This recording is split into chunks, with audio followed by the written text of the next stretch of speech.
हर जगह जो है लोड के हिसाब से कैलकुलेट होता है कि हमें किस हिसाब से कौन सा वायर कहाँ देना है। लोड कैलकुलेट करते हैं, इसके बाद जो है हम लोग देते हैं। और ज्यादातर मैं आसान जबान में बता दे रहा हूँ कि कौन सा वायर कहाँ देने से आपके लिए बेहतर होगा। दोस्तों ये हो गया 4 mm का वायर कहाँ देते हैं। सबसे पहले इसको सर्किट के लिए यूज करते हैं। पहला एसी, गीजर, हीटर और मोटर,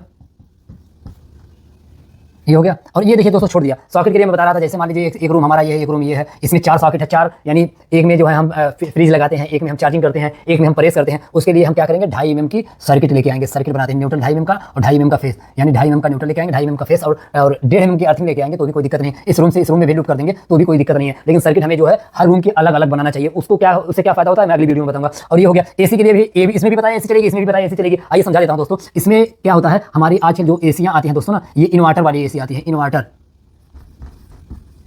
इन्वर्टर वाली एसी आ गई है, यानी जो कम पावर की रहती है ना, कम लोड लेती हैं, उसको हम 2.5 mm के सर्किट से भी चला सकते हैं। और गीजर भी ऐसा आ गया दोस्तों जो कम पावर लेता है, कम वोल्टेज लेता है, कम वाट का रहता है, उससे हम इसको भी चला सकते हैं। और जो हमारी फ्रीज रहती है ना दोस्तों, फ्रीज के लिए भी हम 2.5 mm का वायर यूज करते हैं। ये हो गया। अब 4 mm का वायर का समझिए दोस्तों। 4 mm का वायर कहाँ यूज करते हैं ये बताया पहले सर्किट के लिए। यानी जैसे हमारा एक रूम में दोस्तों एक एसी है, एक एसी और एक कूलर है और 4 लाइट, 2 पंखा और 2 सॉकेट है। उसके लिए क्या करेंगे हम 4 mm के सर्किट लेके आएंगे एसी के लिए, और उससे चाहेंगे तो हम लाइट भी चला सकते हैं, लेकिन एसी के लिए सेपरेट लेके आइए। एसी के लिए सर्किट लेके आएंगे और जो हमारे उसमें जो है सॉकेट और लाइट जो है दोस्तों, उसके लिए अगर हम 4 mm की एक सर्किट लेके आएंगे तो हमारी लाइट और सॉकेट दोनों चल सकता है। और एसी के लिए भी इसको यूज करते हैं। और गीजर के लिए भी हम 4 mm का वायर यूज करते हैं सेफ्टी के लिए। ये ज्यादा मोटा रहता है और जो है लोड पड़ने पर पिघलने का चांस कम रहता है, हीट होने का चांस कम रहता है। हीटर के लिए भी 4 mm का वायर यूज करते हैं। और हमारा जो 3 फेज का मोटर रहता है, जो हाई जो ज्यादा लोड का रहता है, हाई वोल्टेज का रहता है, उसके लिए भी हम क्या नाम है 4 mm का वायर यूज करते हैं। अब 6 mm का वायर कहाँ यूज करते हैं दोस्तों, इसको भी हम सर्किट के लिए यूज करते हैं।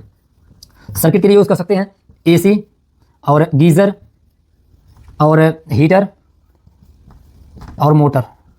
अब इसको समझने वाली बात है, सेम वायर है और सेम चीजें चल रही हैं। और यही सेम चीजें जो है हमारा 2.5 mm के वायर से भी चल सकती हैं। इसमें हम देखेंगे दोस्तों कि हमारा ये जो हम सर्किट बना रहे हैं, इस सर्किट पे कितना लोड पड़ रहा है, उस हिसाब से हम 4 mm का वायर देंगे, या तो हम 6 mm का वायर देंगे, या हम 2.5 mm का वायर देंगे। उसी हिसाब से हमारा देखेंगे एसी कितने लोड की है। अगर एसी कम लोड की है तो हम 2.5 mm का वायर देंगे, उससे ज्यादा लोड की है तो हम 4 mm का वायर देंगे, और ज्यादा लोड की है तो हम 6 mm का वायर देंगे। और 10 mm का वायर से भी एसी चलती है। बहुत एसी है दोस्तों, काफी मैंने देखा दोस्तों, उसके लिए जो है ना 25 का केबल, 70 का केबल, 70 mm का केबल, और जो है कि 120 का केबल एसी के लिए, चिलर के लिए लगता है, चिलर एसी के लिए और सारी चीजों के लिए। तो यही होता है कि हम पहले लोड को कैलकुलेट करते हैं और उसके हिसाब से हम वायर लगाएं तो बेहतर रहता है। तो आसानी के साथ पहले समझ लीजिए कि अगर हमें ज्यादातर जो अगर नई इलेक्ट्रिशियन है तो हमें 1 mm के वायर से सादा समझ लीजिए, हमें बल्ब, ट्यूबलाइट, पंखा, इंडिकेटर के लिए देना चाहिए। और 1.5 mm का वायर जो हमें सॉकेट, जो हमारी सॉकेट लगी रहती है, 2-3 सॉकेट है तो हमें 1.5 mm के ये देना चाहिए, नहीं तो उसको हमें छोड़ देना चाहिए। हमें जो है 2.5 mm के वायर से सर्किट बनाना चाहिए। और सॉकेट जो है, अगर इस रूम में 4 सॉकेट है, हमें 2.5 mm का वायर लगाना चाहिए। एसी है तो 2.5 mm का, और नजदीक है एसी ब्रेकर जहां हमारा लगा है, एमसीबी बॉक्स लगा उससे नजदीक है, तो हमें 2.5 mm का वायर देना चाहिए। नहीं तो हमें सेफ्टी के लिए 4 mm का वायर देना